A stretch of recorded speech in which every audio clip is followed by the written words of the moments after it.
Il était une fois, dans une contrée du Sicoval, des apparitions mystérieuses. C'était un matin ordinaire du mois d'avril dans la ville de Labège. Les oiseaux chantaient, et la Bégeoise se réveillait peu à peu. Tout était calme, trop calme. Quand soudain, surgirent de nulle part des créatures à l'apparence étrange. Mi-humains, mi-animaux, ces êtres semblaient vouloir attirer notre attention. Mais que sont-ils et que viennent-ils faire ici? Tiens, c'est bizarre. Il semblerait que ces créatures nous invitent à les suivre. Mais que veulent-elles et où nous emmènent-elles? Nous allons bientôt le découvrir. Et toi, qui es-tu? Bonjour, je m'appelle l'autruche. Je suis tout le temps heureux et j'aime deviner ce qu'aiment manger les gens. Alors que l'humain-animal s'éloigne, notre attention se porte sur une autre créature. Peux-tu te présenter? Bonjour, je m'appelle la langue. Mon pouvoir est de guérir les gens. Je suis très solitaire. Alors que cette deuxième créature reprit sa route, nous en apercevons un autre qui vient à nouveau éveiller notre curiosité. Et toi, que fais-tu ici? Bonjour, je m'appelle l'antigresse. Mon pouvoir, c'est que quand on m'embête, je m'énerve et je meurs. Les humains-animaux. Ces créatures mi-humaines, mi-animales se cachent partout. Peut-être aussi chez vous. Ouvrez l'œil, vous aurez sûrement l'occasion d'en croiser un sur votre chemin.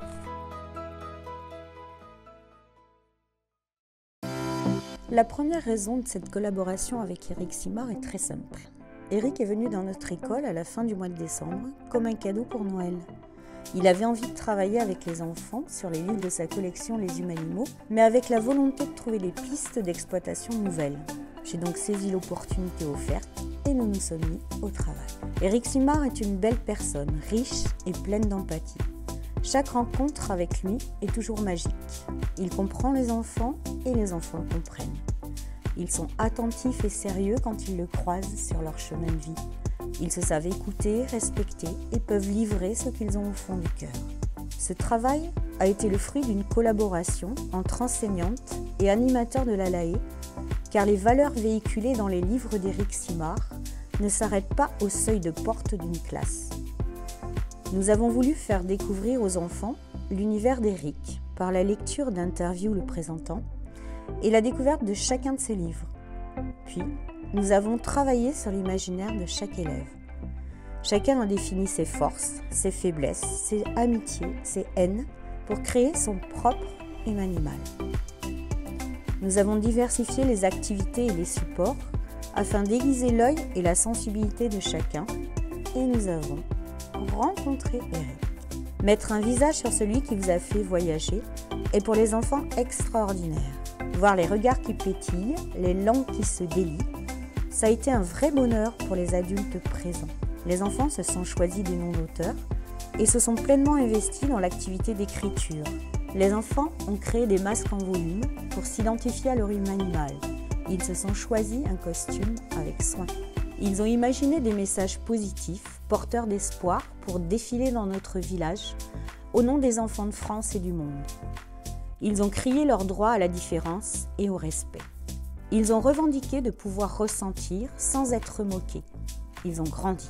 Ils ont cherché autour d'eux, dans leur environnement proche, les humains-animaux cachés pour les faire apparaître au détour d'un calque, sur un arbre, un monument, un objet. Ils ont gravé des mots dans des silhouettes mémoires d'humains-animaux pour laisser une trace de leur émotion. Chacun a préparé soigneusement sa liste de questions afin de mieux découvrir Eric lors de la deuxième rencontre. Cette deuxième journée rencontre fut mémorable. Eric Simard ne savait pas ce qu'il attendait quand il est rentré dans la classe des CE2. Il s'est trouvé face à face avec 33 humains-animaux masqués, ne laissant filtrer qu'un regard. L'émotion était là, intense et prégnante, et a perduré tout au long de cette journée magique qui s'est terminée par un goûter partagé, apprécié de tous. Le moment aussi de remercier tous les acteurs de ce projet. Bref, que du plaisir à monter un projet comme celui-ci. Alors pourquoi avez-vous choisi les humains-animaux ? parce que je me suis rendu compte que pour exprimer des choses de moi, j'ai besoin d'être surpris par mes personnages. J'ai besoin de surprendre aussi autour de moi. Inventer des enfants qui, au départ, auraient dû mourir suite à des maladies, les sauver grâce à des animaux, et ensuite se rendre compte que ces mêmes enfants ont des particularités sans qu'on s'y attende, ça, je trouvais ça surprenant et intéressant, original. Quel est l'enjeu pédagogique recherché avec cette série ? Au départ, dans la création, aucun enjeu pédagogique. Et c'est ensuite la surprise, c'est que lorsque ces humanimaux sont publiés, c'est me rendre compte, quand je vais dans les classes, à quel point ça vibre, ça résonne chez les enfants. Et là, arrive un travail d'exploration de leurs émotions, de leurs sentiments. Et ça, c'est la cerise sur le gâteau, on va dire. Pourquoi cette collaboration avec l'école de la Beige ? Je connais bien les enseignants de l'école.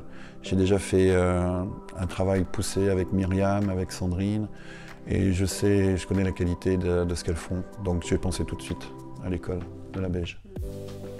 Qu'est-ce qui vous a plu sur ce projet ?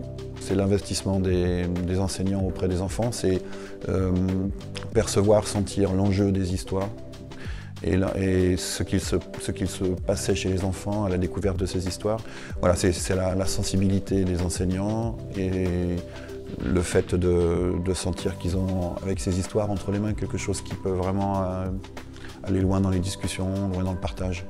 Et ensuite mettre en œuvre ce genre d'activité pour aller plus loin, dans les masques, dans les écrits. Voilà. Donc ça, c'est ça l'enjeu. Est-ce qu'il y aura d'autres humanimaux ? J'espère, parce que j'ai beaucoup de choses à dire à travers eux. En tout cas, c'est ce que je ressens et je n'arrête pas de penser à ça. Quel est ton humanimal préféré et pourquoi ? La baleine parce qu'elle est curieuse, elle veut découvrir des secrets dans ses fumées. Et qu'est-ce qui t'a plu le plus dans ce projet ? L'interview avec Eric Simard. Les livres, avant tout, c'est quand même une ressource pour préparer des outils pédagogiques. Et puis, lors d'ateliers ou d'animation, par exemple, ça permet un complément ou encore un enrichissement sur les propos qui ont été dits. Puis, avec les enfants, ça permet aussi d'illustrer, de stimuler un petit peu leur imagination. Du coup, les livres d'Eric Simard, on peut retrouver un peu le concept d'OGM du coup à travers ça. Donc un OGM, c'est un organisme génétiquement modifié.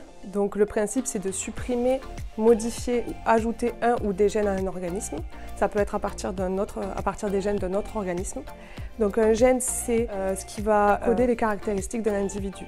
Par exemple, la couleur des yeux ou la taille. Et le principe du coup des OGM, c'est de modifier ces caractéristiques, une ou plusieurs, pour modifier l'organisme, par exemple le rendre résistant à une maladie. Donc les humanimaux, je trouve que ça permet de bien mettre en avant ce concept. En fait, c'est clairement des OGM parce qu'on retrouve le même principe, c'est-à-dire qu'on a des gènes d'animaux qui sont introduits dans le génome humain. Donc c'est vraiment un OGM. Et puis c'est visuel, donc ça permet aux enfants de voir directement les conséquences de la modification génétique. Quel est ton humanimal préféré et pourquoi ? C'est l'insigne parce qu'il a le vertige comme moi. Et qu'est-ce qui t'a plu le plus dans ce projet ? C'est qu'on a fait les masques. Pourquoi avoir édité les humanimaux ?